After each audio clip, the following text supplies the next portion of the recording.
واضرب لهم مثلا الرجلين جعلنا لأحدهما جنتين من أعناب وحففناهما بنخل وجعلنا بينهما زرعا كلتا الجنتين آتت أكلها ولم تظلم منه شيئا وفجرنا خلالهما نهرا وكان له ثمر فقال لصاحبه وهو يحاوره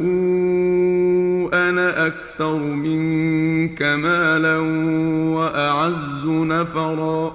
ودخل جنته وهو ظالم لنفسه قال ما أظن أن تبيد هذه